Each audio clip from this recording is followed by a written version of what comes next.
Oke, tema tema hari ini menarik ya, selalu menarik sih tema-tema kita.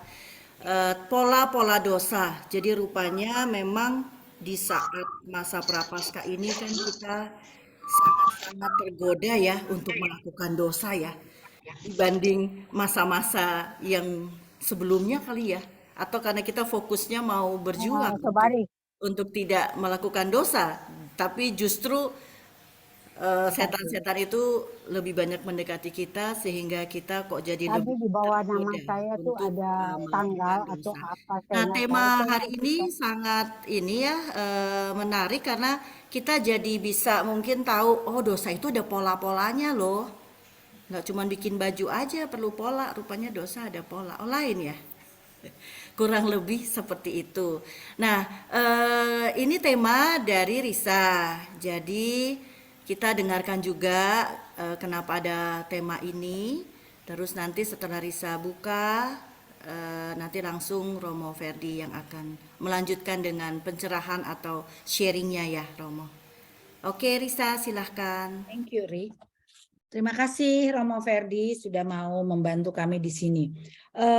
Benar yang Riri bilang tadi bahwa ini adalah persiapan untuk pengakuan dosa.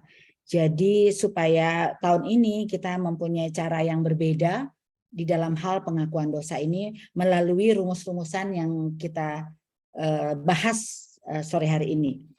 Memang sulit pola-pola dosa. Tadi Riri bilang pola-pola berarti ada patternnya ya untuk bikin itu.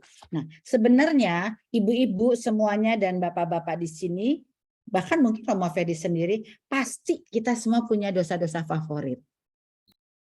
Nah, berdasarkan dosa-dosa favorit inilah kita mau melihat ini pasti ada polanya. Kalau kita tahu pola dosa ini, sungguh kita berharap bahwa pada untuk persiapan pengakuan dosa kita sudah tahu, jadi kita bisa masuk dengan gagah, berani ke ruang pengakuan untuk memohon ampun, memohon rahmat kepada Tuhan. Sekedar ini aja tambahan, apa sih pola-pola dosa? Contohnya keras kepala, itu udah pola. Egois, nggak tahu hasrat dan kebutuhan kita, haus pujian, menyalahkan diri sendiri, terlalu ideal, itu ya, itu berlawanannya terlalu ideal, merasa saya nggak berarti apa-apa, saya tidak berarti, ini salah, itu selalu salah, depresi, merasa lonely, kosong, nggak ada apa-apa, walaupun berdoa ke gereja tetapi hatinya tetap kosong, atau pemarah. Terus punya pikiran sendiri. Menurut aku ini nih, yang lain udah dikasih tahu sebodoh amat. Pokoknya menurut aku begini-begini. Itu akan menjadi suatu bentukan dosa-dosa kecil yang akan menjadi dosa besar. Karena dosa besar itu berawal dari dosa kecil. Inilah salah satu contoh ini dari bagian yang saya katakan tadi. Apakah itu bagian menjadikan itu adalah dosa-dosa favorit Anda semua? Sebenarnya saya ingin mengajak ibu-ibu untuk mengkaji apakah dosa-dosa favorit saya, terus pola-pola dosanya apa ya, untuk supaya ibu-ibu lebih mengerti dan kalau udah mengerti untuk pengakuannya juga pasti lebih oke. Kalau enggak, apa ya dosa-dosanya ya, jadi asal-asalan itu mungkin agak kurang sempurna walaupun Tuhan sendiri tahu apa yang ada di dalam hati kita. Itu aja Romo, terima kasih. Makasih Risa. Silahkan Romo Ferdi. Riri, ini apa saya langsung bicara atau kita lempar dulu pada saudara-saudari sehingga bisa bercerita mengenai bagaimana mereka dalam kehidupan pola dosa itu, bukan pola dosa, sesuatu yang selalu terjadi berulang. Kalau kita ingat mengenai habitus itu habitus baru yang dikatakan oleh Keuskupan Agung Jakarta, sesuatu yang baik yang diulang-ulang akhirnya menjadi bagian dari diri kita. Dan demikian juga kalau sebaliknya, pola dosa itu kebiasaan dosa yang terjadi berulang-ulang, akhirnya itu menjadi dosa favorit yang Rizal katakan. Nah, apakah itu bisa diseringkan dulu? Atau saya langsung Ya, bicara? menurut saya sih Romo dulu supaya kita Oke, bisa terarah mau menyampaikan atau tanya atau sharingnya. oke, Ya, silakan Romo. baik. Bapak Ibu, saudara-saudari, um, saya start dulu dari pengakuan dosa. Pengakuan dosa itu ada 4 hal. Yang pertama, itu sadar akan dosa. Tahu bahwa hal ini dosa. Karena dosa hanya bisa dikatakan sebagai dosa kalau itu terjadi karena tahu dan mau. Mengapa anak kecil tidak perlu pengakuan dosa? Karena mereka tidak tahu dan mau. Jadi kesadaran diri. Nah, kita kalau berbuat walaupun sudah besar, sudah dewasa, tetapi kalau kita tahu hal itu, kalau kita tidak tahu apa yang kita buat itu dosa, maka kita tidak berdosa. Nah, saya ambil contoh saja zaman dulu. Zaman dulu itu misalnya di Sumba, kalau tuannya meninggal, maka hambanya dengan sukarela atau terpaksa akan dikuburkan bersama dengan tuannya. Dalam artian supaya hambanya ini akan tetap mendampingi tuannya di dunia yang akan datang. Nah, itu kan apa namanya? Kita bisa mengatakan dosa untuk kita yang tahu bahwa itu dosa, tetapi orang yang melakukan itu merasa bahwa itu pengabdian yang sedalam-dalamnya pada tuannya, maka itu bukan dosa, dia tidak tahu. Atau misalnya di Eropa, orang bisa gampang saja misalnya, saya malas ke gereja, atau tidak memperhatikan orang lain, yang penting diri saya sendiri. Karena tidak tahu bahwa memperhatikan orang lain itu bagian dari rahmat yang Tuhan berikan pada saya. Tetapi dia tidak tahu juga bahwa dia hanya merasa bahwa oke, hidup ini adalah hidup saya. Maka saya buat saya bahagia. Orang lain bahagia atau tidak bahagia itu bukan urusan saya. Padahal kalau kita tahu, kita menjadi berdosa juga karena tidak memperhatikan orang lain. Nah, jadi dosa hanya mungkin terjadi, diakukan kalau orang sadar bahwa dia berbuat sesuatu yang salah. Tahu dan mau. Nah, kalau sudah tahu dan mau, sudah sadar bahwa itu dosa, maka harus ada penyesalan. Penyesalan itu menjadi titik start orang bisa merubah diri. Kalau hanya tahu itu dosa tetapi tidak menyesali, maka pengakuan itu tidak berarti. Dia hanya membuat laporan. Oh, saya punya dosa ini aja. Oke, sudah. Sedangkan pengakuan dosa setelah orang sadar, orang menyesali. Menyesali, kenapa saya buat begini? Saya mau begini sebenarnya. Nah, setelah menyesali, ada tindakan merubah diri. Kalau kita ingat Yesus bilang, pergilah, jangan berbuat dosa lagi. Itu merubah diri. Nah, merubah diri, sadar, menyesali, merubah diri, itulah yang akan diberikan absolusi, pengampunan.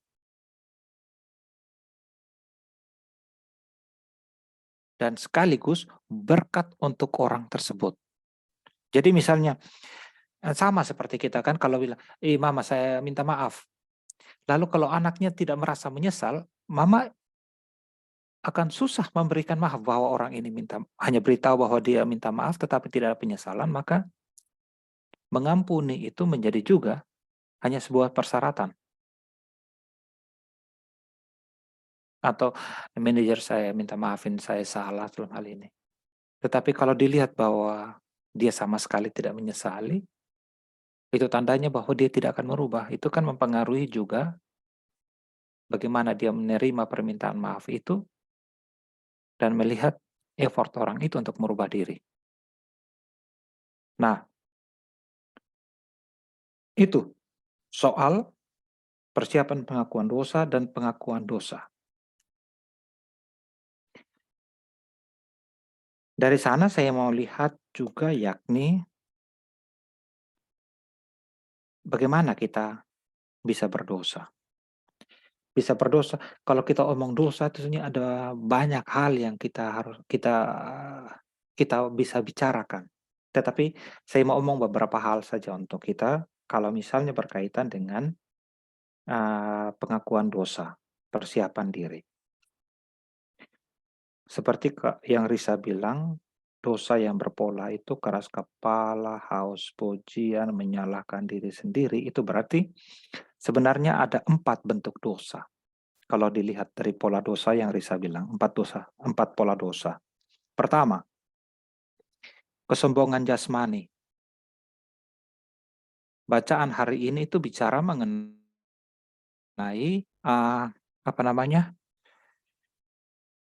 Lazarus dengan orang kaya. Orang kaya merasa, ya sudah, saya sudah punya segala sesuatu. Saya tidak butuh orang lain, saya tidak butuh Tuhan.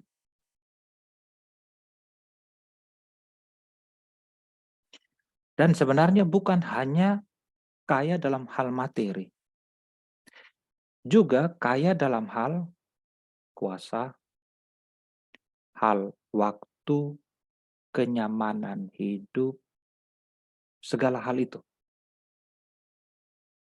Ketika saya kuat, saya tidak butuh orang lain.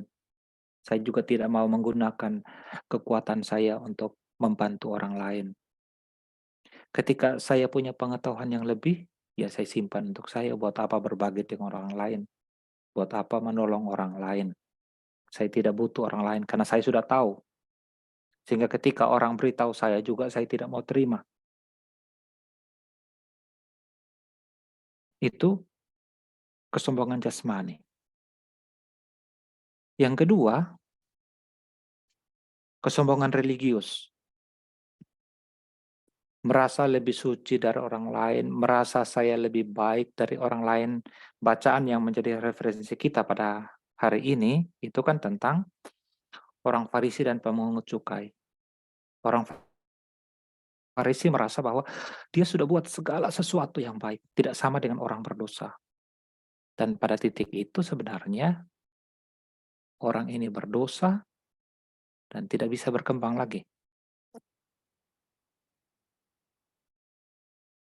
Kesombongan jasmani, kesombongan rohani, religius. Nah, ini kesombongan religius ini itu juga yang ada pada kami. Pada pastor, pada suster, pada bruder. Nah, saya kan sudah doa. Udah baik. Udah berusaha hidup baik. Udah begini, begitu, begitu. Nah, kenapa Tuhan tidak berikan saya begini? Kenapa Tuhan? Nah, itu kesombongan. Yang keempat,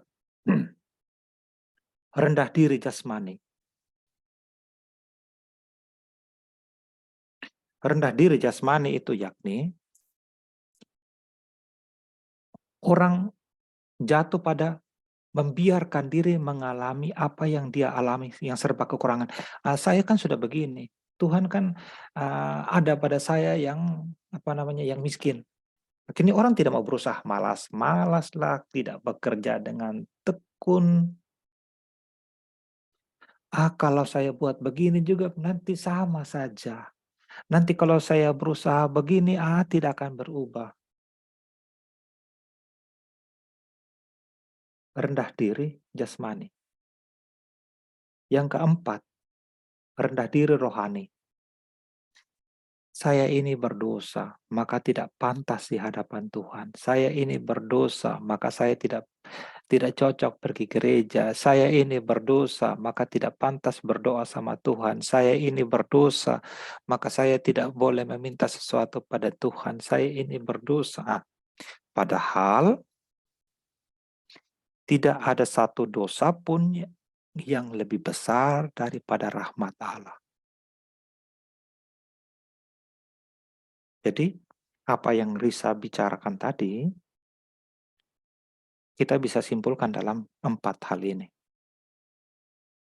Kesombongan jasmani, kesombongan religius, rendah diri jasmani, rendah diri religius. Dan ini terjadi pada 3 bagian. Ya, ada 4 hal yang terjadi pada 3 bagian. Bagian pertama, Tuhan. Tadi yang saya bilang. Hubungan dengan Tuhan. Sebelum saya lanjutin, apakah suara saya jelas? Jangan bilang mendayu-dayu lagi. Jelas, jelas Romo. Oh, oke. Akibat salju jadi lebih jelas. Nah, yang pertama, sabar dulu. Sampai di sana 4 hal ini bisa dimengerti tidak?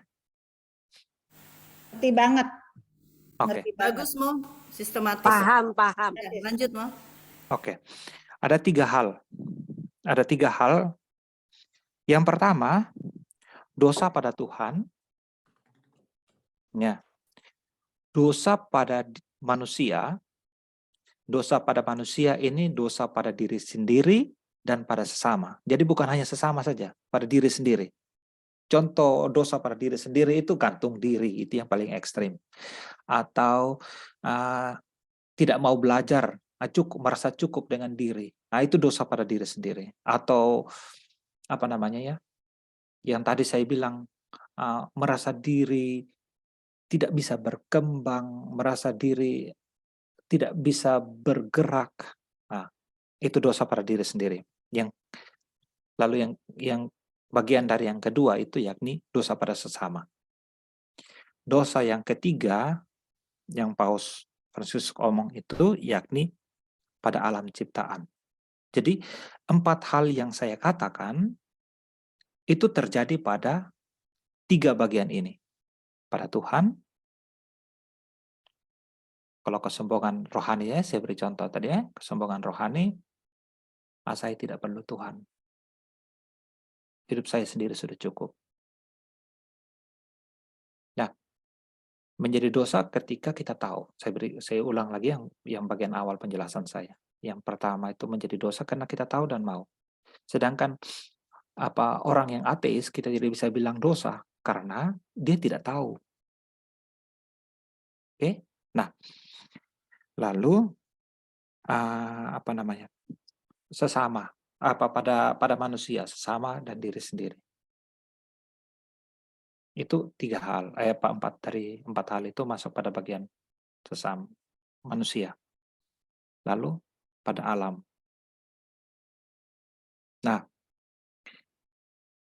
dari 3 hal ini yang kita belajar ya, 4 pola yang terjadi pada 3 bagian. Dan 3 bagian ini sebenarnya itu yang kita bahas. Saya rasa pas sekali dengan bacaan hari ini dan bacaan yang disodorkan pada kita untuk sebagai refleksi. Nah, yang terakhir yang saya mau katakan yakni kembali pada sadar, menyesali, merubah diri. Tanpa sadar, tanpa menyesali, tanpa mau merubah diri, semua hal yang kita bicarakan, semua hal yang kita tahu tidak berguna.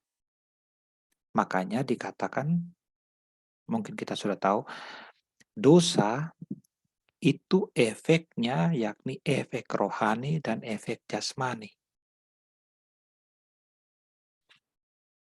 Dari segi yang negatif, efeknya dosa yakni melukai diri sendiri, melukai sesama. Sehingga ketika kita mengaku dosa pun harus punya dua efek. Penyembuhan pada diri sendiri, penyembuhan pada sesama. Saya beri contoh yang ekstrim supaya bisa lebih jelas. Misalnya, saya membunuh orang. Dosa pada diri sendiri, Tuhan ampuni saya ketika saya mengaku dosa. Dosa pada sesama itu yang namanya konsekuensi. Konsekuensi inilah itu yakni kita masuk penjara. Jadi saya bukan berarti saya sudah mengaku dosa maka konsekuensi saya tidak perlu tanggung. Tidak, beda. Ada pengakuan dosa, ada konsekuensi dosa. Tuhan mengampuni saya, tetapi konsekuensinya saya harus jalani. Nah, suaranya kecil ya? Mas aku sih cukup. Jadi ini ada Joyce Gimana bilang yang suaranya Cukup. kecil. Udah cukup Cukup kok. Romo. Guys, Iya. dibesarin lagi Jelas. volumenya kayak tadi aku juga hilang Udah suaranya. besar kok Romo, jelas banget. Jelas Nah. Romo, jelas. Demikian juga sebaliknya, yang positif, kalau kita menyadari, menyesali, merubah diri, itu membuat kita berkembang. Saya beri contoh untuk saya sendiri. Kadang-kadang kan saya malas. Saya rasa, saya macam sudah berat sekali belajar bahasa Belanda. Kemudian saya malas, lalu saya rasa, tidak. Tuhan kasih saya otak, kasih saya kesempatan, maka saya harus belajar. Itu berarti mengembangkan diri saya sendiri. Dan itu berefek pada orang lain, yakni ketika pastor parokinya di sini tidak ada, saya bisa ganti dia untuk misa. Ketika kemarin saya ke Tilburg, itu ada di tempat Petrus Donders, Beato Petrus Donders dari Kongregasi Redemptoris. Saya bisa bercerita mengenai Petrus Donders untuk kami di Indonesia. Jadi ada sesuatu yang baru. Jadi berefek pada diri sendiri, berefek pada sesama. Maka pengakuan dosa, bukan pengakuan dosa. Dosa itu berefek pada diri sendiri, dan dosa itu berefek pada sesama. Demikian juga ketika kita memperoleh rahmat dari pengakuan dosa, berefek pada diri sendiri, berefek pada sesama. Nah, sekali lagi, sadar diri, menyesali, merubah diri. Saya rasa itu saja yang bisa saya katakan. Terima kasih Romo. Diberikan waktu 15 menit untuk salah ya. Itu bagus banget soalnya Romo. Ini kayak ada satu pemikiran yang sistematis untuk kita tahu tema siang ini soalnya Romo. Nggak cuman dosa gitu, dosa favorit itu apa. Ini juga kayaknya Bapak Ibu jangan lupa teksnya adalah Lukas mana tadi ya? Lukas 18 ayat 9 sampai 14 ya. Itu kayaknya memang Romo ambil dari situ ya Mo, sehingga ada pola dosa itu adalah dari yang menganggap dirinya benar dan memandang rendah. Nah itu kenapa? Karena ada 4 pola ini rupanya. Nah yang sempat ini sih Romo yang nanti kita bicarakan ya. Ini sambil menunggu Bapak Ibu mungkin ada pertanyaan atau sharing mengenai pola-pola dosa ini. Pertama tadi Romo mengenai sadar akan dosa. Itu menarik banget ya Mo. Kadang-kadang kita tidak tahu bahwa yang kita lakukan itu dosa mungkin. Ya Mo. Artinya kita nggak berdosa dong. Lumayan ya itu ya. Tapi ada juga yang karena kita lakukan terus-menerus mungkin, akhirnya hati nurani kita merasa apa? Kebal gitu. Jadi kita juga tetap tidak merasa. Nah, apakah seperti itu? Terus ya itu bukan ya pertanyaan ya. Terus bagaimana dengan luka-luka batin misalnya? Kadang-kadang dengan adanya luka-luka batin yang tanpa sadar kita miliki, kita melakukan sesuatu yang berdosa. Berdosa itu apa? Kita menyakiti diri sendiri dan menyakiti sesama kita. Mungkin seperti itu, ada pengalaman seperti itu. Kemudian menarik juga ya Romo, akibat apa sih pola bentuk apa sih namanya pola dosa itu.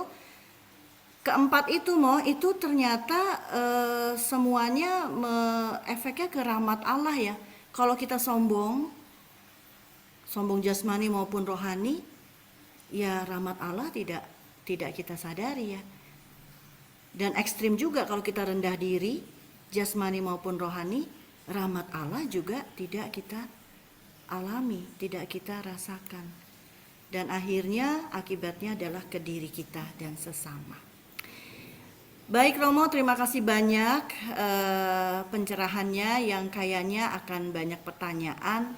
Silahkan, apakah ada yang mau bertanya? Atau mungkin Romo belum jelas, kita dengarnya belum jelas, juga boleh ya Romo ya ditanyakan maksudnya seperti apa. Silahkan dibuka sesi tanya jawab atau sharing. Kalau nggak ada sharing nggak mungkin lah, karena kita semua berdosa ya.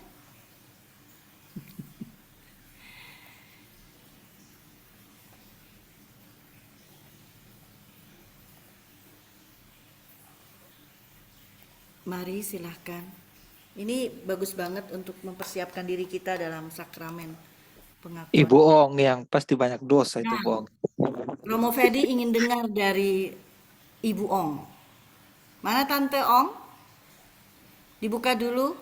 Bukan tante, Oh, Oma? Mbak Ong. Kurang asem. Mbak Ong? Ong. Ses Ong. Romo, dosa yang kita perbuat itu memang kadang-kadang tanpa kita sadar. Tapi kalau mau bilang tanpa kita sadar, kita berbuat itu sudah melanggar apa yang dimauin Tuhan. Bagaimana kalau kalau kita bilang tanpa sadar? Nah, tanpa sadar inilah yang kita ketahui bahwa sebenarnya kalau tanpa sadar, kata Romo, itu bukan dosa. Tapi kalau kita tahu dan mau kita berbuat itu, nah itu baru dosa. Benar begitu Romo? Benar Ibu Ong. Tapi Nah. tidak 100%. Nah, tidak 100%. Ya, kita untuk masuk di pengakuan dosa, kita ngomong semua ke Bapa yang ada di pengakuan dosa. Tapi kita nggak tahu mana yang dosa benar atau mana yang dosa yang tidak benar. Kayaknya minggu kemarin yang dikasih tahu Bapak yang di pengakuan dosa itu tahu betul apa yang dosa yang benar, di mana beliau kasih penitensia, tapi tahu apa yang dosa yang tidak benar untuk mempercepat waktu karena banyak sekali orang nunggu. Jadi terus langsung kasih penitensi saja. Begitu kalau nggak salah minggu kemarin yang saya masih ingat. Begitu Mo. Ya. Baik. Atau yang lain dulu nanti baru saya jawab sekalian aja. Oh ya. Hebat lo Bu Ong, masih ingat lo yang kita bahas minggu lalu. Luar biasa lo, belum tentu semuanya masih ingat. Hebat, terima kasih. Iya dong. tertanam dalam hati Bu Ong itu. Iya rupanya. Iya benar. Iya. Benar dong. Iya. Oke. Kita udah tahu kemana. Mantan ketua apa glamour. Iya, Hai. pantesan Oh ya. iya tahu. Kelihatan Romo masih Ferdi Romo masih ingat. Ferdi ya. Romo dia masih ingat. Glamour. Iya, diendapkan dulu sama Romo Ferdi. Nanti akan dijawab kemudian sambil Sama-sama. iya, makasih sekalian. Ini mungkin bisa yang lain ada pendapat yang lain, boleh. Ada pertanyaan, silahkan. Yang gampang-gampang aja lah ya, nggak usah yang susah-susah. Saya Bu, Silahkan Bu Pri. Romo tadi Romo mengatakan bahwa dosa yang diampuni yaitu yang dilakukan, yang disesali dan yang kita merubah diri itu baru mendapat pengampunan. Tetapi kalau dosa itu berulang-ulang dilakukan, apakah itu berarti tidak ada penyesalan Romo dan tidak ada pengampunan yang sebelum-sebelumnya Romo? Itu saja Romo.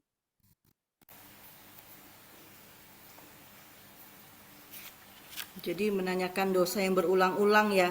Artinya kan tidak ada perubahan diri ya, maksudnya gitu kan Ya. Bu Pri ya. Nah artinya itu Romo tidak akan memberi pengampunan, tidak akan memberi absolusi untuk hal ini. Apakah demikian? Begitukah Bu Pri? Tuhan, maksudku Tuhan ya, kita minta ampunnya kan sebetulnya kepada Iya, ke Tuhan. Tuhan. Kan? Iya, melalui imam. Iya. Jadi kalau kita berulang-ulang, berarti kan sepertinya tidak ada penyesalan gitu. Padahal kita Oke. Iya. gitu Romo. Udah paham Romo. Iya, soal tadi Romo bilang ya, kalau ya kita yang penting merubah diri dan inilah yang akan diberikan absolusi. Kalau nggak salah gitu tadi Romo Ferdi ya. Ya. Iya, baik, makasih Bu Pri. Gimana Romo mau jawab sekarang atau masih menunggu yang lain? Saya bisa jawab saja dulu yang ada ya. Iya, silakan Romo. Dosa tanpa kita sadar. Ingat tadi yang pertama saya bilang ada hal baik yang sebenarnya tidak menjadi kebaikan kita, tetapi ketika itu kita berusaha untuk buat terus hal baik itu akhirnya menjadi habitus kita. Itu dari segi yang baik. Lalu saya bilang lagi tadi juga tentang dosa yang berpola, yang berulang. Jadi dosa itu dia berulang-ulang, akhirnya menjadi bagian dari diri kita, sehingga muncul apa yang Bu Ong katakan, dosa tanpa kita sadar. Ya karena kita sudah biasa buat, maka kita tidak sadar. Jadi bukan dari awal tidak sadar. Awalnya kita sadar, tetapi karena kita ulangi terus, akhirnya menjadi, ini dosa atau tidak lagi ya? Nah, padahal kita tahu itu dosa, tetapi karena berulang-ulang, kita mempertanyakan apakah itu dosa atau tidak. Apakah kita sadar atau tidak. Padahal titik startnya kita sadar. Oke? Bukan ketika buatnya kita tidak sadar, tetapi titik startnya kita sadar tadi. Tapi karena kita berulang-ulang menjadi tidak sadar. Oke? Nah, maka diperlukan kesadaran tadi, pengakuan dosa perlu kesadaran, sadar bahwa saya berdosa, bahwa itu ada dosa. Maka yang ditekankan orang harus tahu, kita harus duduk tenang dulu di gereja, sadar akan dosa, bahwa itu dosa. Karena kalau sudah berulang-ulang, kesadaran kita menjadi hilang bahwa itu dosa. Sama seperti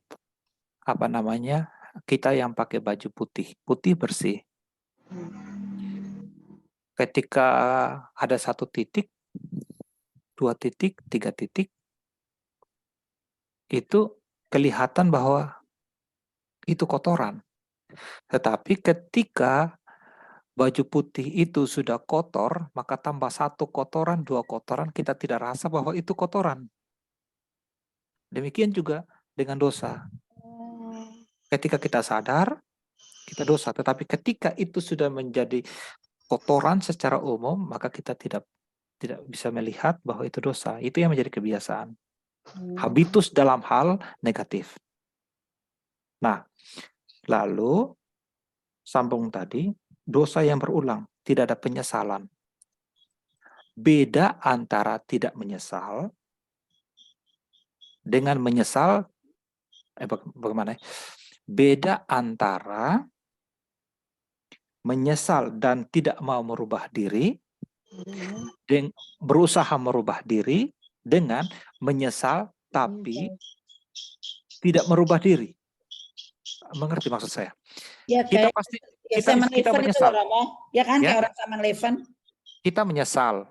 Oke, sama-sama. Saya sadar dosa saya menyesali dosa saya. Yang berbeda itu yakni, satu, berusaha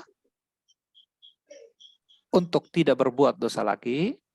Satu, tadi itu, apa namanya nih, rendah diri rohani. Saya tidak bisa ubah diri ini. Nah, ini dosa lagi. Yang paling penting ada usaha. Jadi berusaha untuk tidak berdosa lagi. Kalau pasrah, nah ini di sini. Nanti saya juga buat lagi ini dosa. Nah, ini rendah diri rohani. Yang paling penting itu berusaha. Bahwa kita berdosa lagi, itu kan kelemahan kita. Nah, berusaha inilah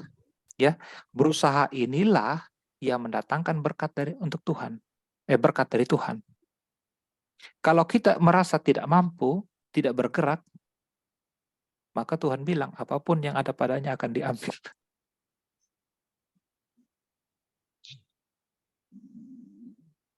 Bisa mengerti ya? Ya, cuman kalau jatuh lagi Romo misalnya. Kalau jatuh lagi nggak apa-apa. Yang penting berusaha, Ibu. Oh ya. Yesus jatuh 3 kali. Ya. Kita mengampuni dosa. Kita memberi pengampunan pada sesama 70 kali 70 kali. Itu berarti yang penting orang berusaha. Makanya tadi saya bilang, sadar, menyesali, berusaha merubah diri.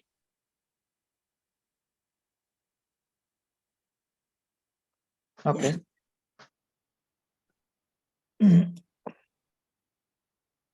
Terima kasih Romo. Bagaimana, sudah terjawab, Bu Ong? Ya, terima kasih Romo. Iya, Bu Pri. Sama-sama Bu Ong. Yang penting berusaha ya Romo. Iya, Berproses berusaha. sampai hayat di kandung badan. Ya, kalimat itu benar. Berproses, selalu berproses. Iya. Oke. Baik, silahkan yang lain. Itu Mbak Ines angkat tangan, tapi angkat tangannya kayaknya bukan ke sini ya, ke sana. Apa tuh namanya? Tobaris. Oke. Adakah lagi? Untuk mau kasih ini supaya saya sudah jawab. Ini yang contreng itu bagaimana? Itu contreng gimana? Itu asistennya Bu Ong. Mau taruh di sini. Apa ini? Saya Seperti bingung. mereka begini. Ini Bu Ong. Oh. Silahkan. Oh, Mbak Ines ada pertanyaan? Sore. Ya, sore waktu Indonesia. Ya. Pagi waktu Belanda. Mau gini tadi Bu Pri, berusaha terus. Kita mau ngejelas ya mau? Kok begini-gini? Jelas? Oh, jelas. Jelas. Oke, kita berusaha terus, kita pengakuan dosa, berusaha terus, berdosa, ngaku dosa lagi, berdosa, ngaku dosa lagi. Jadi tadi kan pola dosa yang sama gitu kan. Jadi kita ngaku dosa lagi, kita berdosa, nanti juga ada ngaku dosa lagi. Terus nanti sadarnya piye, kapan gitu kan. Terus ngaku dosa lagi yang sama. Nanti akan ada ngaku dosa lagi, kan setahun 2 kali ini gitu kan. Nah, sementara dengan dosa-dosa yang sama, berarti kan seperti yang dikatakan Bu Pri tadi, Lalu kapan sadare? Kok kan nggak ada, berarti nggak ada usaha untuk merubah diri, begitukah Mo?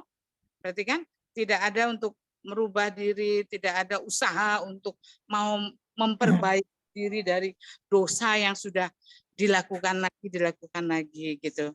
Tapi kadang-kadang orang suka berpikir gini, ah dosa ini dosa ya, tapi kok melakukannya santai gitu loh Romo. Kok kayaknya misalnya seperti orang kayak misalnya korupsi misalnya gitu kan. Korupsi kan udah tahu itu salah gitu kan. Tapi dari yang kecil nanti lagi. Aku sih sadarnya kapan gitu loh. Jadi artinya pola mindsetnya orang akan berpikir nanti juga ngaku dosa lagi, ya berbuat dosa wae gitu loh. Kadang-kadang seperti gitu Romo. Oh, oke. Matur nuwun Romo. Kasih Mbak Ines. Jadi maksudnya, buat dosa aja, gak apa-apa, karena ada pengakuan dosa. Begitu maksudnya. Niatnya udah lain ya.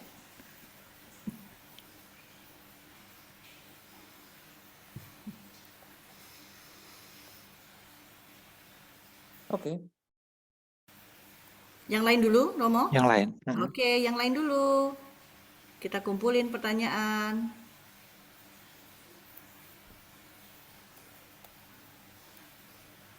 Agak-agak bahaya memang ya Romo ya jadinya. Kita sementara ini ada kecenderungan nih Mo. Ini sambil nunggu aja. Cuman mau ini aja mau. Ya, kita kan bisa sharing. Boleh ya. Sementara kita itu kan berjuang, berproses di dalam kehidupan kita untuk menjadi lebih baik. Lebih baik secara rohani dan lebih baik secara jasmani pastinya ya. Orang kan ingin selalu ya kalau jasmani sukses gitu ya. Terus juga kalau secara rohani juga dari rosarionya cuma seminggu sekali jadi 3 kali sehari seminggu. Pokoknya kita selalu berusaha tiap hari rosario atau ke gerejanya dari seminggu sekali jadi lebih sering. Pokoknya semua cara dilakukan karena niatnya adalah untuk menjadi lebih baik. Itu kan niat ya. Tapi rupanya manusia ini tuh ada kecenderungan kalau kita sudah melakukan hal menuju kebaikan itu, ada godaan untuk kita, jadi satu step kita lebih baik, kesombongan kita menjadi lebih naik. Satu step kita lebih baik, sombong lagi gitu. Jadi agak apa ya istilahnya, nggak tahu bahasa Indonesianya apa. Sedih juga gitu Mo, sementara kita sedang berproses menuju ke diri yang lebih baik, tapi godaan di perjalanannya itu yang mungkin tidak kita sadari. Karena seperti yang bacaan ini, aku udah tiap hari nih rosario, aku tiap hari misa. Kalau orang itu enggak ya, gitu. Ya sayangnya dia rosario aja nggak apa loh gitu. Jadi ada mungkin sedikit-sedikit pemikiran-pemikiran yang mungkin itu membuat kita jadi sedikit-sedikit habitus yang tadi Romo menjadi kecenderungan kita untuk sombong. Padahal maksudnya bukan itu. Maksudnya lebih mulia, kita merubah diri dan berharap orang lain juga ikut bersama kita. Tapi kok yang nggak gitu. Akhirnya memang betul kesombongan rohani. Atau ekstrim opositnya adalah aku mau berdoa lebih banyak dan segala macam tapi tidak berhasil, ya akhirnya berdosa juga. Jadi di dalam proses untuk merubah diri, dalam proses untuk menjadi lebih baik, itu pun ada suatu kecenderungan yang membahayakan itu. Jadi yang Riri dapat adalah ini aku harus introspeksi diri. Apapun yang aku usahakan lebih baik itu ada bolongnya, hati-hati gitu. Nah, tetapi apa sih sikap-sikap seperti apa, atau ada resepnya kah untuk menghindari hal-hal ini gitu, supaya aku tidak terpengaruh gitu. Aku berproses tapi aku juga harus rendah hati, itu gimana gitu, supaya rahmat Allah dapat terus bekerja. Itu sekedar pemikiran atau yang spontan Riri rasakan atau pikirkan. Begitu.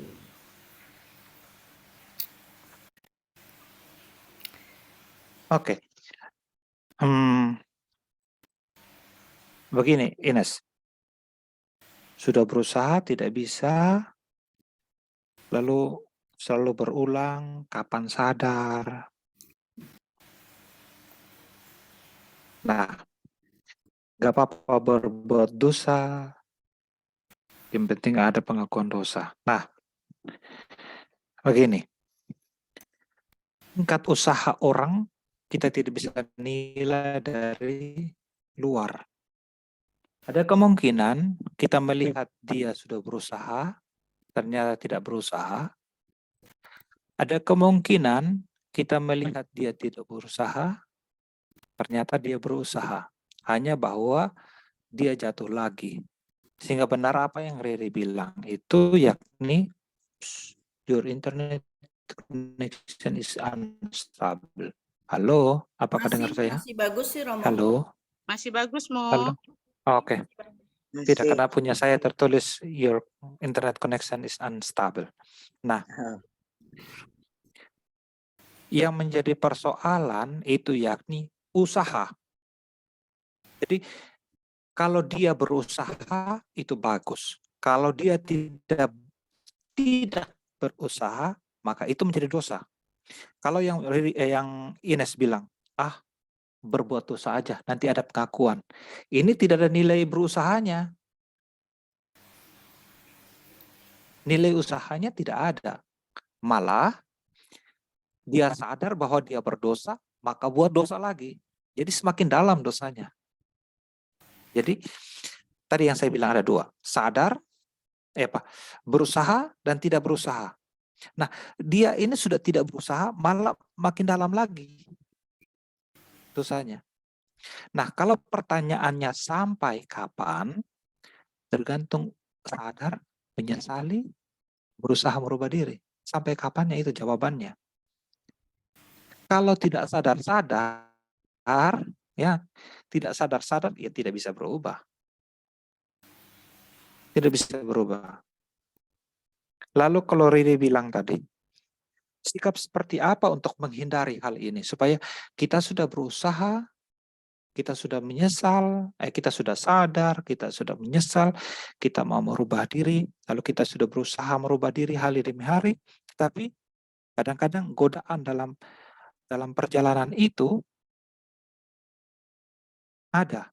Kita makin baik, bisa saja menjadi dosa rohani. Kita berusaha untuk hidup secara jasmani lebih berkembang, kita saja bisa menjadi sombong secara jasmani. Caranya yakni menjadi lebih mawas diri. Yang saya buat, ini yang saya buat. Misalnya, kalau saya rasa saya sudah berbuat yang banyak. Biasanya kalau malam sebelum saya tidur, saya berdoa, saya hening sebentar. Saya melihat satu hari ini, apa saja yang saya sudah buat, rahmat apa saja yang saya sudah terima, kemudian kesalahan apa saja yang saya buat. Nah, misalnya saya rasa bahwa Tuhan, kayaknya saya sudah buat yang baik, yang ini, lalu saya merasa saya agak sombong sedikit di bagian ini. Tuhan, saya tidak maksud saya sombong, tapi saya hanya senang bahwa saya bisa buat ini. Kalau saya sombong, minta maaf Tuhan. Sadar diri yang itu cara saya ya, yang saya buat. Kadang-kadang saya sadar itu ketika saya butuh waktu yang lebih panjang ketika mau pengakuan dosa. Oh ya, nah saat itulah kita mengaku dosa juga. Itu. Iya benar Romo, terima kasih banyak Romo. Mawas diri ya. Dan itu perlu dilakukan sering ya Mo ya, karena kalau cuma lakukan itu seminggu sekali atau sebulan sekali, atau kalau ingat akhirnya kita ikut arus dan ya terjadilah sikap yang tadi Riri khawatirkan ya, mungkin ya Mo ya. Memang Iya. Terima kasih, Mo. Ya, makasih Rom. Sama-sama Ines. PR nih, PR. Oke. PR. Kita mau berubah atau enggak gitu ya. Iya, Iya. usaha, ada usahanya. Usaha, iya. Tapi Tadi dalam usaha itu harus melok nih. Romo tadi tangannya begini jadi aku melok-melok. Mau usaha. ini. Tapi dalam usaha itu tadi yang Romo bilang mawas diri dan yang Romo lakukan adalah tiap malam itu melakukan apa sih? Eksamin ya, kalau di SY ya, eksamin tuh perlu banget rupanya ya. Setiap hari tuh kita tahu apa yang kita lakukan, kita fokus kepada yang kita lakukan dan Tuhan. Jadi dalam usaha itu hubungan kita dengan Tuhan itu harus tetap dijaga ya. Jangan sampai kita sibuk dengan proses perubahan diri, tapi kita tidak dekat dengan Tuhan. Bisa aja kita misa mungkin tiap hari, doa tiap hari, tapi itu hanya sekedar rutinitas juga mungkin itu bisa terjadi ya. Karena saking apa sih, ini bagus, aku tiap hari gitu ya. Nah itu rupanya juga perlu diusahakan untuk mawas diri yang tadi Romo sampaikan. Makasih. Ayo yang lain yuk. Yang lain yuk, langsung aja bicara soalnya belum tentu aku lihat ini. Kalau tadi saya catat ini, gereja buat, ini saja yang saya bilang. Iya. Gereja, supaya kita juga, bagaimana gereja membantu kita umatnya untuk selalu menjadi lebih berkembang, itu yakni gereja membuat segala hal sebenarnya. Contoh, kalau kita ikut misa, itu Tuhan kasihani kami ketika kita mengaku dosa, itu cara gereja supaya kita selalu tahu bahwa kita manusia lemah yang selalu bisa ada kemungkinan untuk jatuh. Atau misalnya lewat KKS ini. Dengan KKS ini, ketika kita bicara mengenai dosa, kita masing-masing diingatkan bagaimana dengan saya. Sehingga saya sangat dukung KKS. Karena dengan cara demikian, kalau kita yang merasa sudah terbiasa dengan dosa ini, menjadi nyaman dengan dosa ini, akhirnya kita menjadi pikir-pikir juga.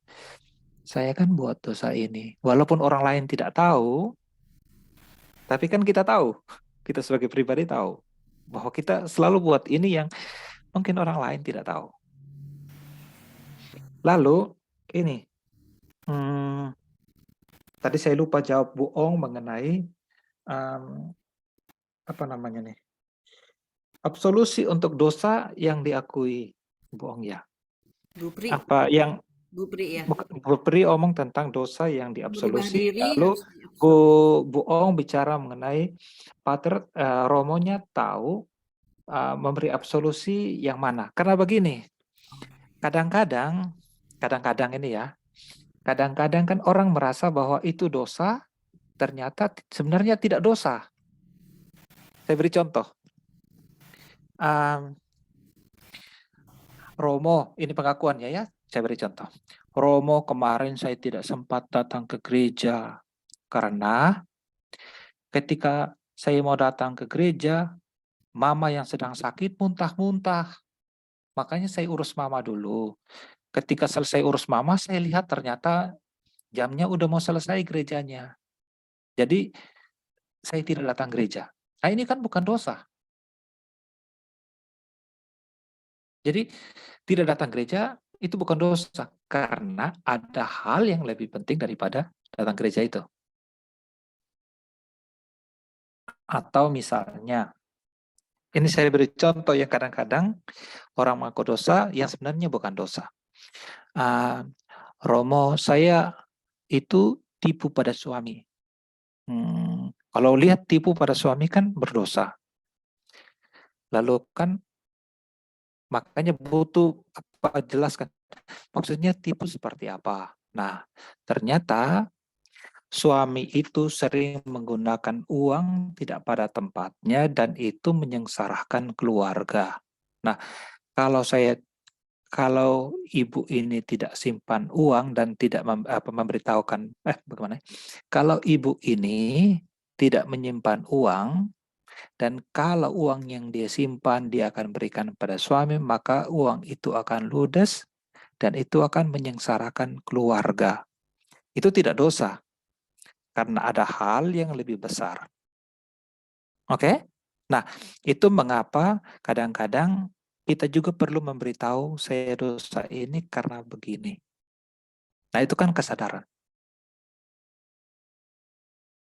Nah, itu beberapa contoh.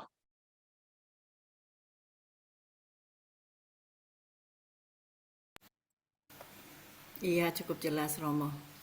Bu Ong mungkin masih dengar kan ya? Oh, masih ada. Iya ya, jadi kadang-kadang kita nggak tahu ternyata itu bukan dosa ya. Iya, makanya. Tapi yang penting omong saja. Walaupun tidak dosa, omong saja. Takutnya kita rasa itu tidak dosa, ternyata dosa.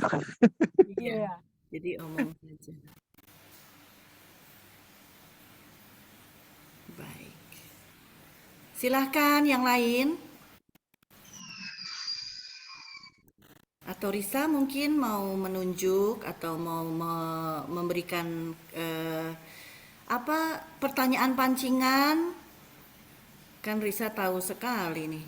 Yang dosa-dosa ya. Romo punya penjelasan sangat jelas. Bahkan apa namanya, nggak ada, sepertinya nggak ada pertanyaan. Tapi memang itulah apa ya, aku cuma mau kasih tips aja yang dari tahun ke tahun bahwa untuk dalam pengakuan dosa yang menyatakan kita berdosa itu jangan asal-asalan atau seingatnya aja. Kayaknya gini di dosa gue, kayaknya gini enggak.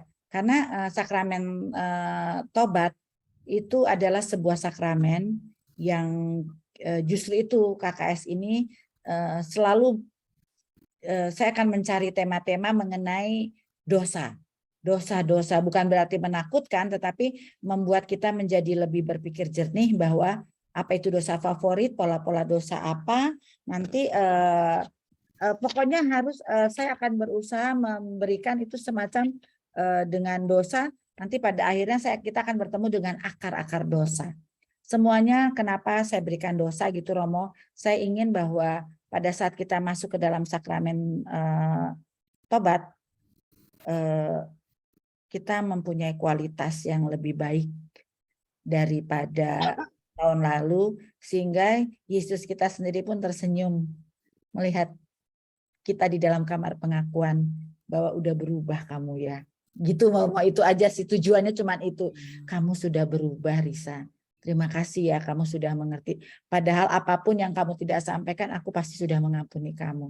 Tetapi niat itu yang kita tata, kita rencanakan seperti kita mau merencanakan suatu pesta kan, kita nggak mau ada yang apa ya yang tidak sempurna, itu kita rencanakan, tapi tentunya dengan bantuan Roh Kudus. Seperti yang Bu Ong bilang, terkadang menurut Bu Ong ini dosa, tapi ternyata itu tidak terlalu dosa. Justru yang menurut Bu Ong tidak berdosa itu yang paling berdosa. Tapi hanya Roh Kudus yang bisa tahu. Kita nggak bisa. Makanya dalam pikiran sendiri, dan tadi salah satu pola dosa adalah pemikiran sendiri. Itu aja Romo. Tujuan ini KKS, kenapa selalu dosa-dosa?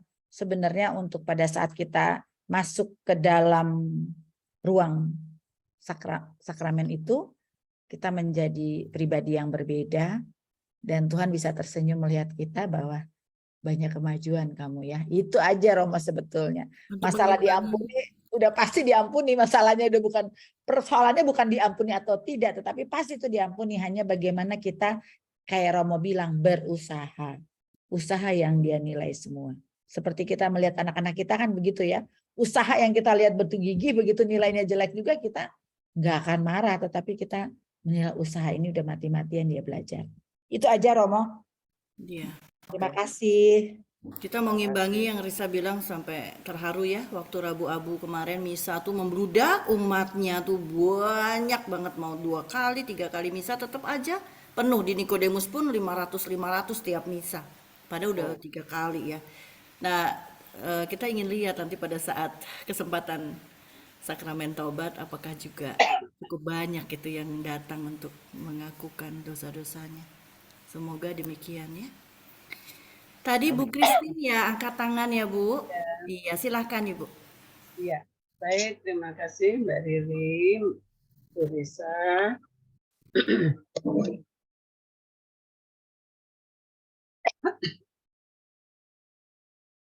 Saya mau tanya hal yang kecil. Kalau di sekolah, di kampus, itu siswa, mahasiswa pada waktu tes atau ujian itu nyontek. Itu kan mencuri ilmunya orang lain gitu. Dan memang itu melanggar peraturan. Juga termasuk mengerjakan tugas yang suka mengambil dari teman-temannya gitu. Saya ingin tanya, itu dosa yang bagaimana ya Romo? Terima kasih. Sebentar Ibu. Itu posisi yang berdosa ini yang Ibu maksudkan Ibu yang melihat atau orang yang berbuat? Orang yang berbuat. Oke. Misalnya saya guru, saya kan harus menegakkan disiplin. Oke. Tapi kadang-kadang dalam konteks tertentu misalnya ujian akhir, ada rasa nggak tega juga gitu. Itu bagaimana Romo? Oke.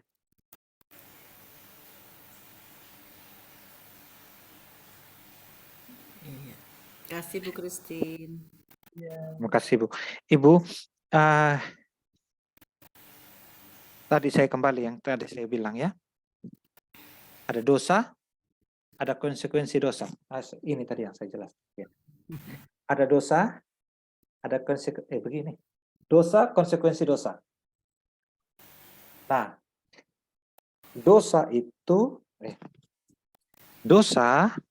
itu pada diri, tapi ada konsekuensinya. Dari segi anak yang tes, dia dosa mencuri yang bukan hak dia. Dosa tidak mau mengembangkan diri. Dan dia juga punya konsekuensi sosial, yakni peraturan kampus, peraturan sekolah. Jadi dia bukan hanya berhadapan dengan Tuhan, tetapi berhadapan dengan konsekuensi dalam dia hidup. Begitu. Nah, itu dari segi anak. Dari segi kita, guru. Ada dua juga tetap, ada dua. Pertama, ini kita salah juga, kita berdosa. Karena membiarkan anak itu berdosa. Lalu, pasti ada konsekuensinya. Baik bahwa konsekuensi itu pada anak tersebut, konsekuensi pada kita yang membiarkan, konsekuensi pada masyarakat. Saya kadang-kadang suka ambil contoh yang ekstrim supaya bisa langsung lihat. Kalau dokter, supaya dia lulus, dia nyontek, kemudian kita kasihan, lalu kita menghasilkan dokter yang kurang benar. Lalu dia jadi dokter dan dia suntik orang salah. Berarti kita turut bersalah di sana. Apalagi kalau dia suntik sampai orangnya mati. Jadi dari dirinya sendiri dia salah, lalu dari kita itu salah. Itu saya bisa menjawab Ibu seperti itu. Jadi ada dua, dari segi gurunya, dari segi siswanya. Tetap dua hal itu. Ada dosa, ada konsekuensi dosa.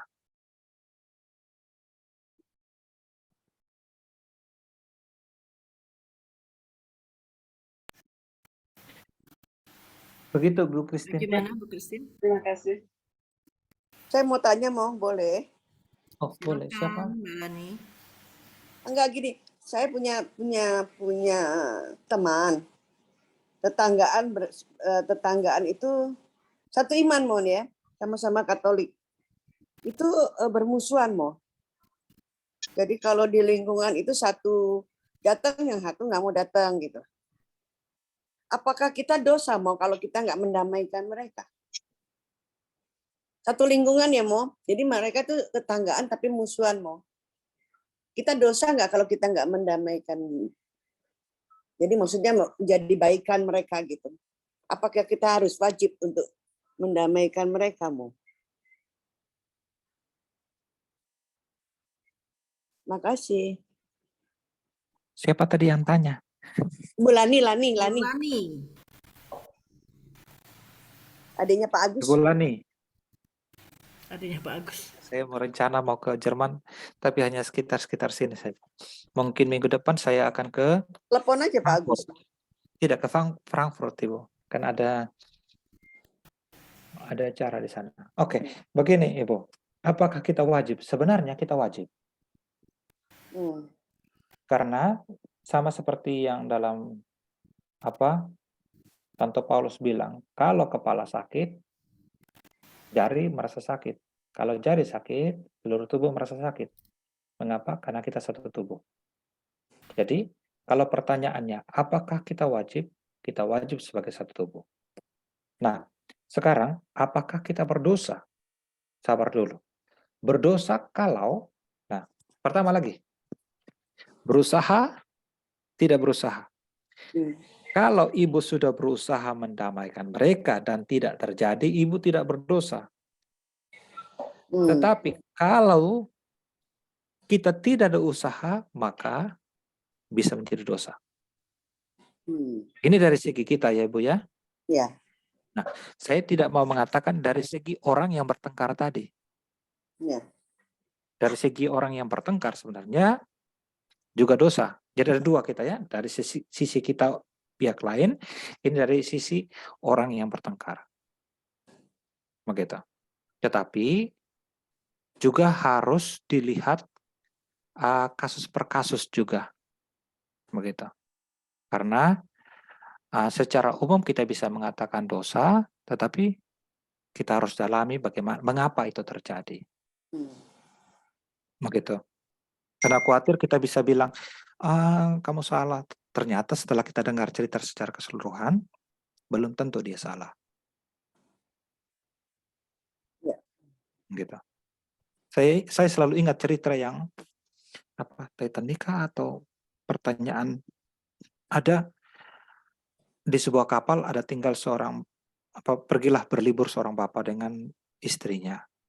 Nah, ketika kapal itu mau tenggelam,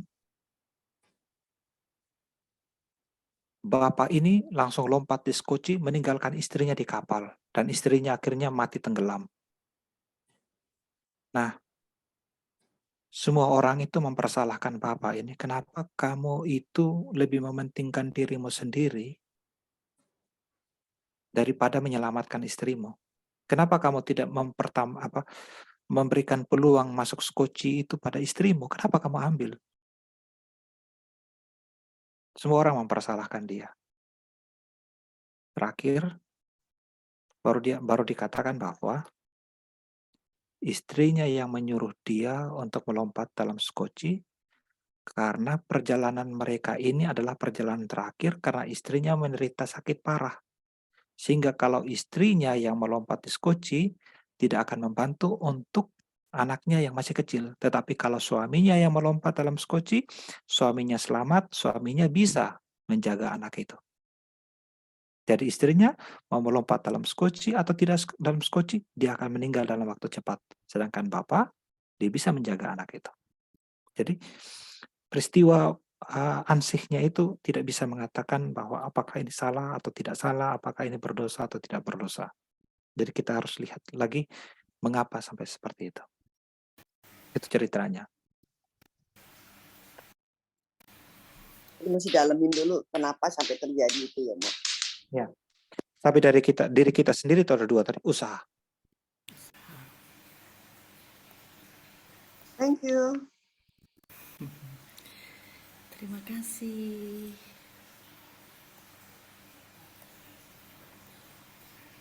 Silakan. Yuk, yang lain. Mumpung. Jangan hanya pertanyaan ya, saya mau juga di-sharing. Sharing maksudnya gini. Siapa tahu ada di antara kita yang berusaha merubah sesuatu pada dirinya. bagaimana usahanya, jatuh bangunnya, lalu akhirnya saya bisa begini, kayak gitu. Iya. Saya juga ingin kita bercerita, sehingga ini menjadi sharing bersama. Kalau ada yang sharing mungkin lebih baik. Romo, kalau saya tahu bahwa opa saya udah meninggal, tapi pada belakangan akhirnya saya tahu apa sebabnya opa saya itu melarang sesuatu kepada anak-anaknya, tentu karena kan saya masih kecil waktu itu ya, anak-anaknya bahwa opa saya itu tidak boleh anak-anaknya bahkan istrinya, oma saya berarti, menghubungi ibu bapaknya di tempat asalnya, itu kan? Karena opa seorang yang keras, nggak ada yang berani yang melakukan itu. Setelah opa saya meninggal, mami saya secara mami saya orangnya kan petualang banget, dia cari benar-benar, dan ternyata terkuaklah sebuah rahasia kayak sinetron gitu tentang hubungan yang kurang baik antara opa dan ini. Dalam hal ini kita tidak bisa melihat opa yang salah atau opa uyut gue yang salah, nggak penting lagi, dua-duanya udah nggak ada, ya kan? Ini yang ada adalah keturunan-keturunan yang lain, gitu ya. Dari situ mami itu ngajarin saya bahwa ini adalah dosa yang belum terselesaikan. Opa mungkin udah minta langsung sama Tuhan, kita tidak pernah tahu. Tetapi sampai akhir hayatnya, kalau memang dia sudah bertobat, mungkin dia akan memberikan sedikit informasi, walaupun udah tidak ada semua ya, bahwa ini begini-begini kan, itu lebih baik, paling enggak kita bisa menjadikan silaturahmi yang baik. Sampai meninggalnya opa sama sekali enggak. Oma nggak tahu sama sekali karena opa seorang yang keras dan oma seorang Jawa yang penurut sekali, begitulah. Oma saya itu penurut banget gitu. Nah, saya tahu itu adalah sesuatu yang dosa. Dan tentunya saya tidak mau dong itu terjadi di keluarga saya pribadi ya. Karena udah banyak saya lihat ada beberapa secara kebetulan kok ya begini, kok ya begitu. Pada akhirnya saya dan mami, bukan saya, terus saya ini dari mami yang bicara bahwa kita kumpul semua. Saya nggak tahu Riri dikasih tahu apa enggak, tapi pokoknya saya dikasih tahu bahwa opa begini.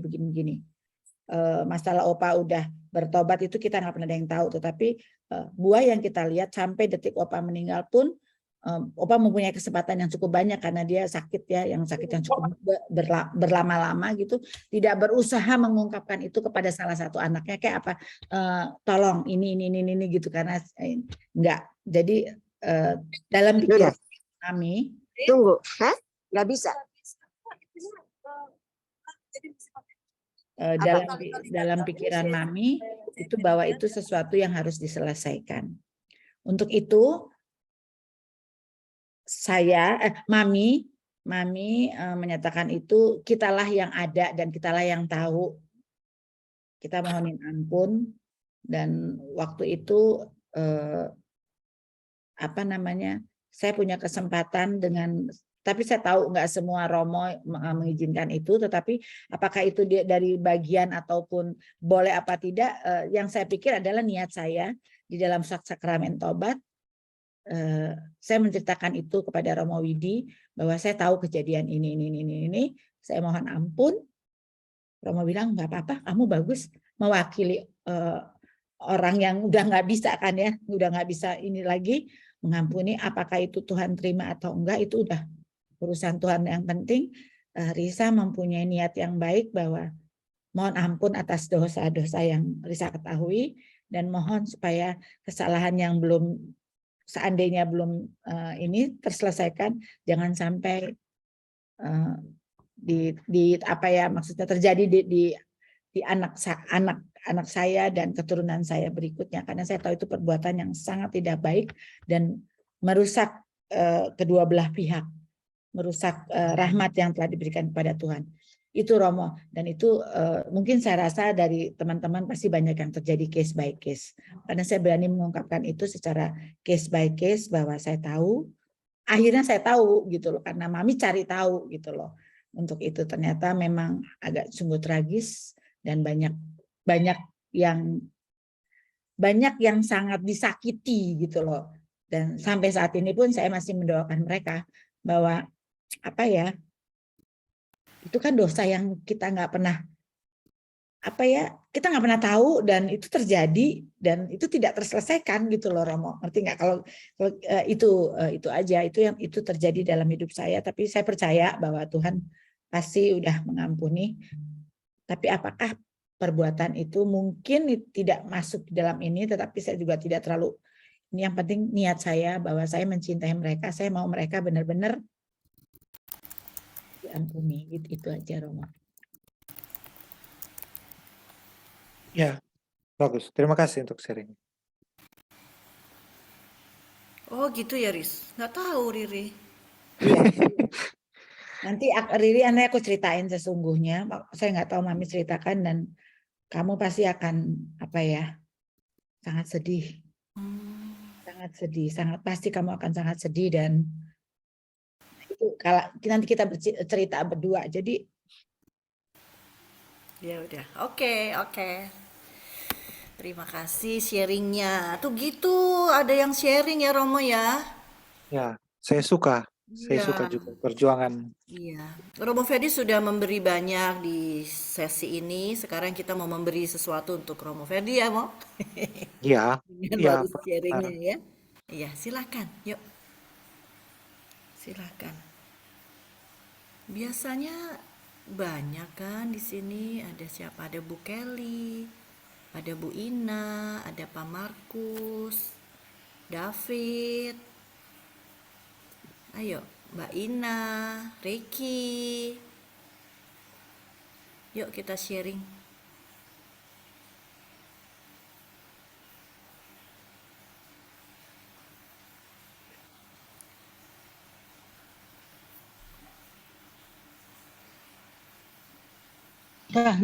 belum.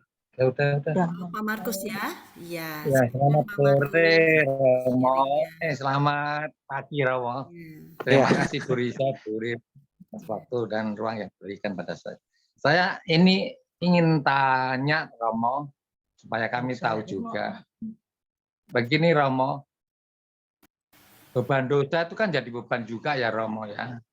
Misalnya siang hari kita berbuat dosa apa gitu, dan namanya saya itu sudah tua ya, umur 73 tahun. Ini kan kadang-kadang berumah tangga ini tinggal berdua. Kadang-kadang kita ya namanya rumah tangga, satu rumah itu terjadi sesuatu apa, konflik kecil-kecilan bagaimana kita nggak tahu, atau sama orang lain. Kita berniat untuk bebas, mendamaikan. Tapi kadang-kadang kan apa yang sudah kita inikan tuh menjadi ganjalan di dalam hati. Akhirnya malam waktu mau tidur kita teringat lagi, kita mohon ampun pada Tuhan. Terus pada waktu sekarang ini masa prapaskah ini ada pengampunan dosa, kita nggak minta pengampunan ke Romo, ke Bapak melalui ke gereja gitu, apa kira-kira itu masih jadi beban dosa juga, Romo? Karena kan kalau kita ini kan kita tiap hari sebagai orang, yaitu tadi debu tanah yang sering dekat dengan kotoran, itu kan selalu kotor juga hati kita. Nah itu kekotoran ini daripada jadi beban kan tiap malam kita sudah mohon ampun tingkah laku kita apa tiap harinya, itu supaya tidak jadi beban lagi, tidak melalui pengampunan dosa, apakah itu bisa terampuni oleh Tuhan atau tidak. Hanya itu saja yang saya tanyakan, supaya tidak jadi ganjelan di dalam hati seterusnya gitu. Terima kasih Romo, mohon petunjuknya. Terima kasih Bu Riri, Bu Resa.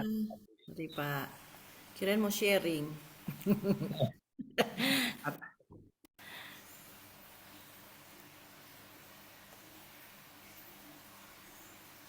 Singkatnya, tidak apa-apa kalau tidak minta pengakuan, tidak minta pengampunan saat apakah apa-apa atau tidak apa-apa kalau tidak minta pengampunan saat pengakuan dosa? Begini, kalau kita minta pengampunan dari Tuhan misalnya saat doa pribadi, apakah Tuhan mengampuni? Tuhan mengampuni. Kita percaya itu Tuhan Maha Baik. Saya selalu berpegang untuk saya sendiri, sebesar apapun dosa yang saya buat, rahmat Tuhan itu lebih besar daripada yang saya bayangkan. Nah, tetapi mengapa harus? Mengapa harus? Ya, jadi bukan apakah apa-apa atau tidak apa-apa. Sekarang harus. Mengapa harus sebagai orang Katolik untuk mengakukan dosanya? Karena pengakuan dosa yang diadakan oleh gereja itu adalah sakramen pengakuan dosa. Bukan seperti yang terjadi kalau kita minta pengakuan dosa di rumah. Bukan pengakuan. Minta Tuhan maafkan kita saat kita doa di rumah. Sakramen itu yakni tanda kehadiran Allah yang nyata pada saat itu. Ketika kita mengaku dosa, pada saat itu pun terjadi perjumpaan kita secara pribadi dengan Tuhan. Dalam hal ini, kalau kita lihat langsung dengan para imam, namun rahmat yang Tuhan berikan itu langsung pada kita, orang yang punya dosa. Jadi, apakah Tuhan ampuni? Iya, Tuhan ampuni. Tetapi saat pengakuan dosa itu adalah sakramen yang diberikan kepada kita. Jadi bukan hanya pengampunan, tetapi sekaligus juga berkat. Itu yang membedakan. Terima kasih Romo, terima kasih. Oke. Terima kasih. Terima kasih. Jadi harus. Oke. Karena juga itu bisa menjadi kesombongan rohani. Kan saya sudah minta ampun terus sama Tuhan ini. Jadi tidak apa-apalah. Nah, macam gitu itu malah menjadi jatuh pada kesombongan rohani. Tuhan baik lah gitu ya Mo ya. Ya, jadi kita berusaha membenarkan diri dengan kebaikan Tuhan. Ya. Salah ini ya, salah prakteknya. Ada lagi kah? Saya. Mayana? Kedengeran deh. Kedengeran, iya, betul. Iya. Iya, mari. Kakak bisa munculkan videonya supaya saya bisa lihat. Yang mana yang tanya nih? Ini, Riri spotlight. Oke. Ya. Kalau di videonya kelihatan bisa di spotlight, kalau enggak susah Mo. Oke. Silakan. Ini maaf banget ya, saya pengen tanya karena memang saya barusan ini saya agak bingung nih ya. Kan pengalaman saya ini kan saya bercerai ya. Bercerai itu dosa ya. Saya belum pernah minta ampun. Enggak, maksudnya saya baru kesentuh tadi selama ini kok saya belum pernah minta ampun Tuhan mengenai perceraian gitu loh. Ya perceraian kan dosa ya. Sabar dulu Ibu, makanya saya bilang harus tahu. Apakah boleh saya bertanya di depan umum begini sama Ibu? Boleh, nggak apa-apa. Oke. Perceraian yang Ibu maksudkan itu perceraian sipil atau bagaimana? Sipil, saya perceraian sipil. Oke, perceraian sipil. Apakah apa namanya nih?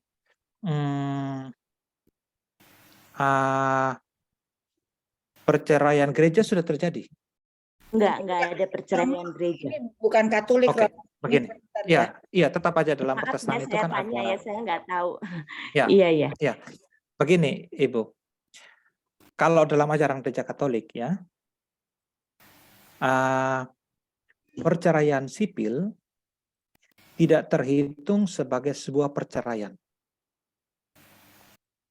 Karena orang dalam gereja Katolik selalu dipakai istilah pisah ranjang, pisah rumah untuk orang yang tidak tinggal bersama. Dengan pemikiran bahwa pada suatu saat, entah kapan mereka bisa bersatu kembali. Itu yang pertama. Yang kedua, harapan gereja yakni bahwa mereka berdua tidak saling menyakiti dan berbuat dosa lebih besar dari hal itu. Misalnya, saya beri contoh. Karena tinggal bersama dalam satu rumah, sering bertengkar lalu akhirnya hilang kepercayaan pada Tuhan.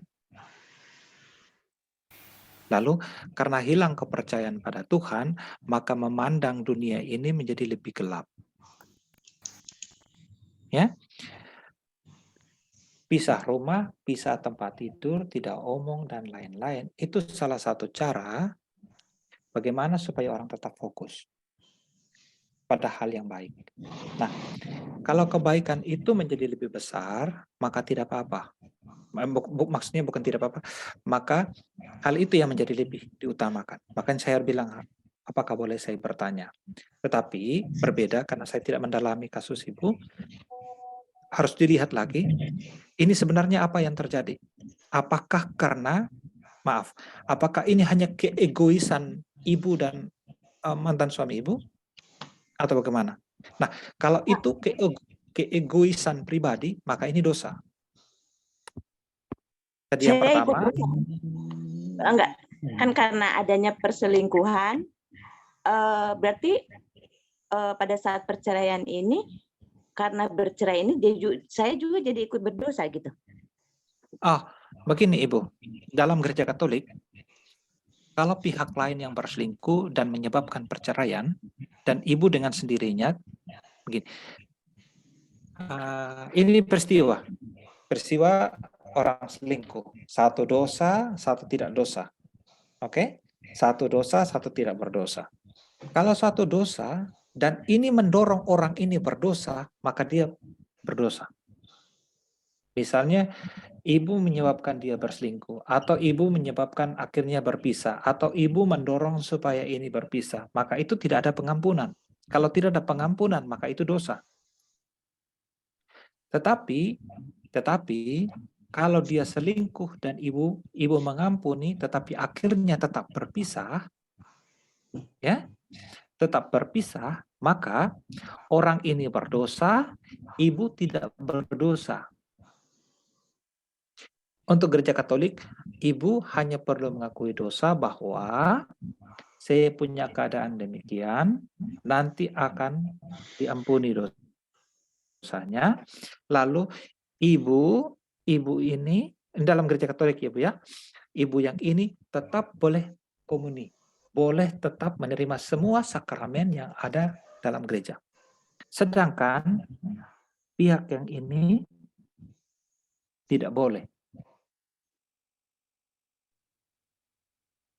Apakah mengerti maksud saya ini? Mengerti, atau saya dengar mengerti. saya?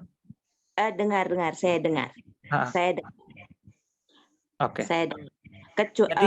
Jadi tergantung posisi ibu di mana. Bisa terlibat dalam dosa, bisa tidak berdosa karena orang ini yang berdosa. Romo, maaf saya tanya lagi. Kalau misalkan saya Katolik, berarti kan saya mesti bisa dapat komuni ya, berjam itu semuanya itu. Tapi kalau misalkan saya menikah lagi, saya nggak bisa dapat komuni itu ya. Nah, sekarang begini Ibu. Ini kalau Katolik ya Bu, saya tidak terlalu tahu di gereja Protestan. Di gereja Katolik. Nah, kalau perceraian sipil ya saja, lalu orang itu menikah sama orang lain, itu berarti dia hidup bersama dengan orang lain. Itu berdosa. Berzina ya? Maka dia tidak boleh komuni. Berzina ya? Ya. Jadi yang satu ini berdosa karena hidup sama orang lain. Maka ketika ibu ikut juga, maka ibu berdosa terhadap yang lain. Oke? Berarti ya Jadi saya sama mengerti. aja. Ini sama, jadi ini nikah sama orang lain, apa hidup bersama dengan orang lain, ini juga hidup bersama dengan orang lain. Jadi kualitas dosanya sama. Oh, iya. Berarti Oke. ya, berarti kalau gitu jangan ikut seperti itu. Maksudnya Ya, dalam gereja Katolik ya Ibu ya, kembali. makasih Romo. Tetapi tetap harus dilihat dalam gereja Katolik itu, makanya harus didalami. Didalami apakah ya ini jadi dalam gereja Katolik selalu dikatakan manusia bukan untuk hukum, tetapi hukum untuk manusia, supaya orang itu terbantu untuk dekat pada Allah. Jadi hukum itu dibuat dengan satu tujuan, supaya orang dekat pada Tuhan, supaya orang dekat pada sesama. Begitu. Nah, kalau dalam gereja Katolik itu ada hukum misalnya begini. Saya menikah sama orang Islam misalnya ya, itu. Lalu istri saya ini dia selalu bilang sama saya, "Hai Bapak, tidak usah lagi pergi gereja, buat apa saja, di rumah saja." Nah, karena sering seperti itu, ini kan mengancam iman saya. Lalu akhirnya kami dua berpisah. Bagi gereja ini tidak dosa. Mengapa? Ya, dalam hal apa namanya pisah ini, kan ada beberapa hal lain lagi yang mengikuti. Tidak berdosa karena imannya beda. Begitu, mempertahankan iman. Oke. Namun bisa dosa kalau saya tidak berusaha untuk mempertahankan hubungan saya dengan istri saya.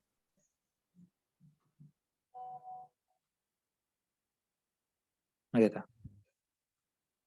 Itu tapi dalam satu iman ya kan, barusan tadi Romo bilang kalau berbeda iman ya boleh pisah ya. Gitu. Tadi kan saya beri contoh ada dua tadi Ibu.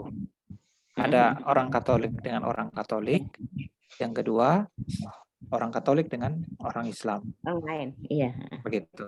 Nah, yang paling penting itu yakni seperti tadi yang saya bilang, berusaha. Iya. Begitu. Dan ada proses yang lain yang lebih panjang. Kalau misalnya hal yang seperti ini harus dibicarakan secara lebih pribadi, karena ada pertanyaan-pertanyaan yang mengikuti.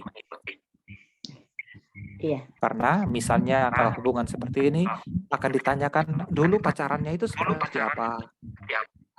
Lalu sekarang itu awal-awal berkeluarga itu seperti apa. Lalu nanti akan mengikuti ada pertanyaan-pertanyaan mengikuti sampai pada akhirnya memutuskan untuk berpisah. Lalu setelah berpisah ada pertanyaan lagi. Jadi satu rangkaian itu harus sungguh diketahui untuk memutuskan boleh dikatakan apakah ini berdosa atau tidak, apakah ini benar atau tidak, apakah ini bisa diperbaiki atau tidak, apakah ini bisa ada macam-macam hal yang bisa dibuat. Jadi harus secara keseluruhan.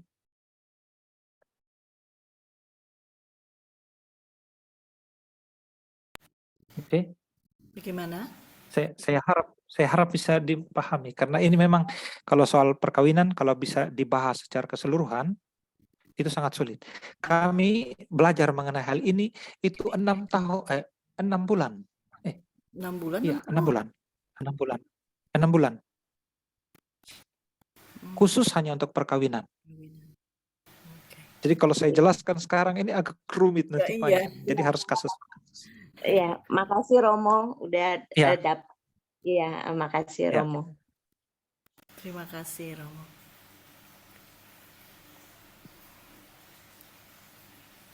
Kayaknya udah waktunya dari. Sudah ya. Boleh itu aja simpulkan, Ri? Waduh, disimpulkan. Enggak sih, enggak bermaksud menyimpulkan, tapi apa yang Riri renungkan ya dapat di pertemuan ini. Mau Riri jadi teringat pernah masuk ke dalam kamar pengakuan ya. Bukan di sini, ada di sebuah gereja lah ya.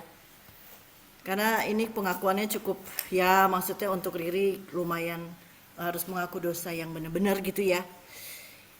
Di gereja lain.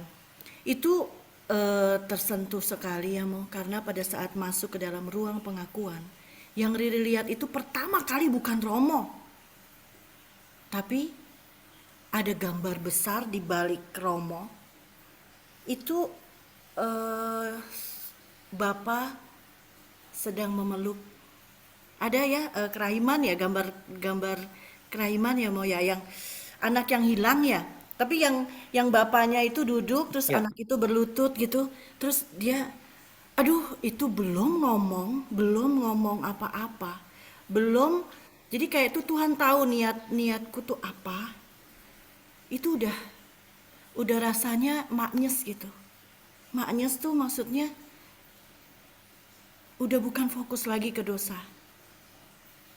Yang Riri rasain pada saat itu, kasih Tuhan itu sungguh luar biasa, sehingga pada saat itu, detik itu juga kayak disirami gitu dengan kasih yang begitu hangat gitu. Jadi Riri pada saat itu sadar selama ini kasih Tuhan itu yang hilang dari Riri gitu.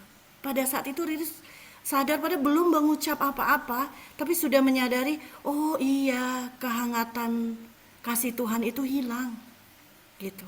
Jadi terima kasih di tema pola dosa ini, kita semua kayaknya diingatkan ya bahwa kita itu pendosa, kita itu cenderung berbuat dosa, tetapi kita punya kesempatan untuk pulang, kita punya kesempatan untuk kembali dalam pelukan hangatnya Tuhan. Bekal untuk kita mempersiapkan diri dalam sakramen tobat.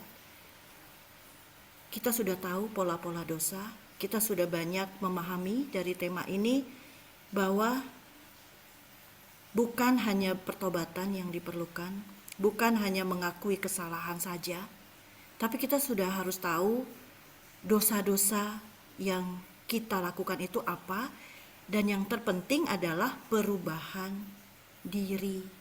Dan untuk proses itu, rupanya ketergantungan kita kepada Tuhan itu juga nomor satu. Ketergantungan, karena kalau kita mau mengampuni orang, kalau kita mau bertobat, itu sebenarnya bukan hanya usaha kita. Kalau usaha kita ya ulang lagi. Tapi kita perlu setiap kali mohon rahmat Tuhan.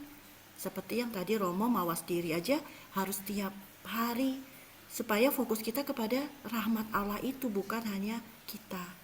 Jadi rupanya kesadaran kita akan ketergantungan kita dengan Bapa itu nomor satu.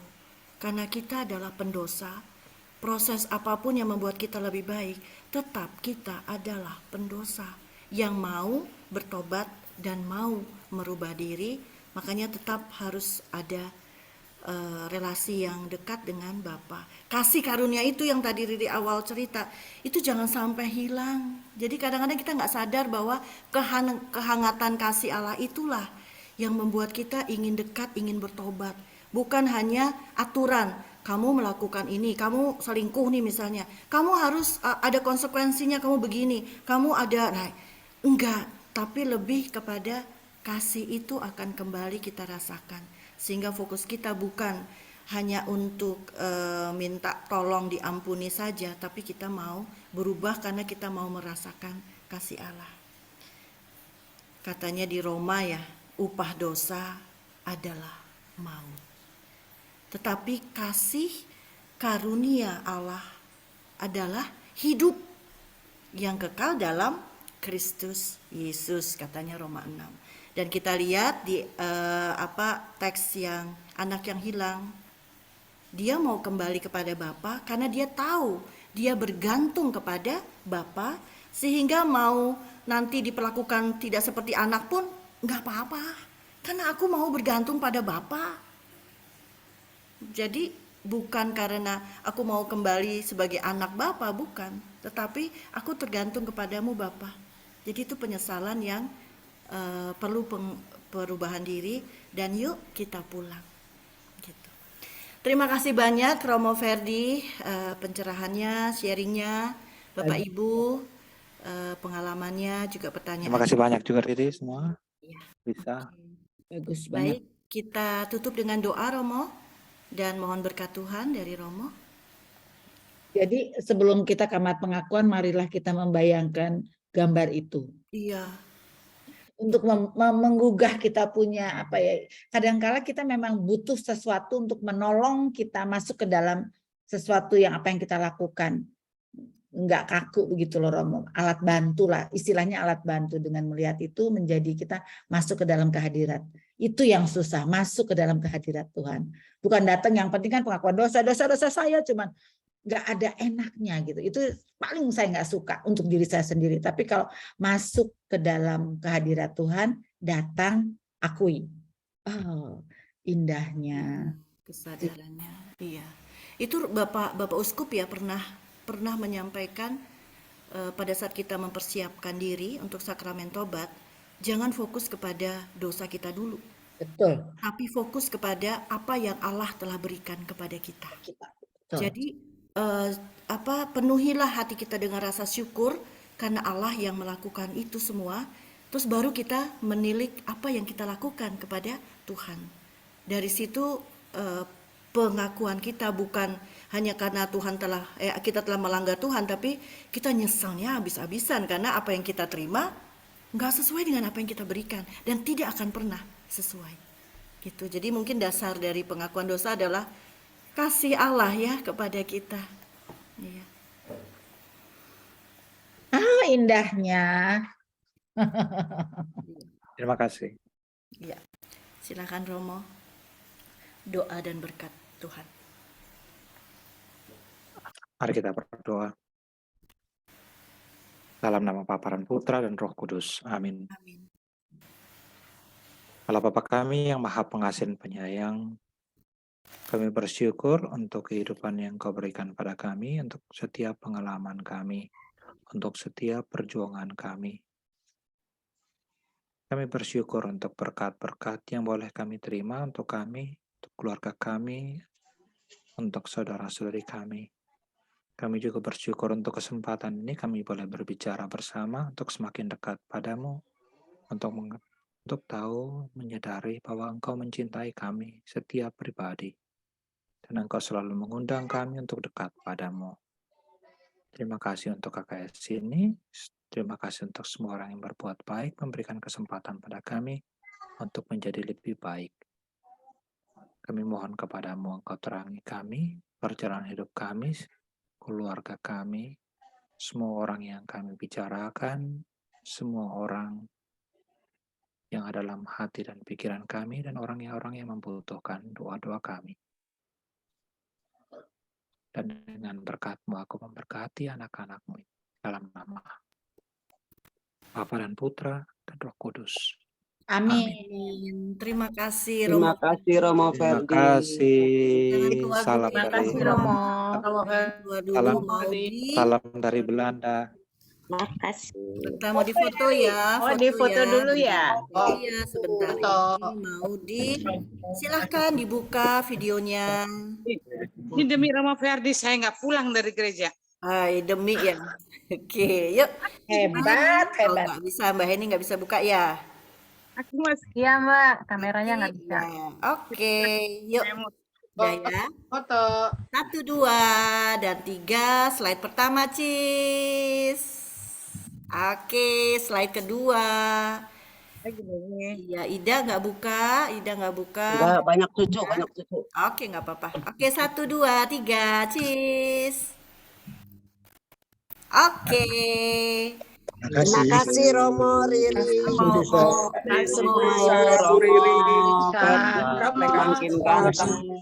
Makin ganteng Romo. Halo, sampai jumpa. Foto Romo sendirian. Oke, udah Romo sendirian. Oke, dah. Makasih ya Romo, tetap sehat. Yuk, Riri Tetap semua, semangat, bisa semua, Riki. Romo, jangan hilang kegantengannya, Mo. Ya Romo. Makin ganteng aja nih Romo. Nggak apa-apa Romo, nggak apa-apa kalau ada hilang lowongan, kegantengan, saya mau tapi Romo. menambah kesucian. Romo, Asik. kalau ada lawongan saya mau ke Belanda. Kita stop dulu Ini rekaman. karena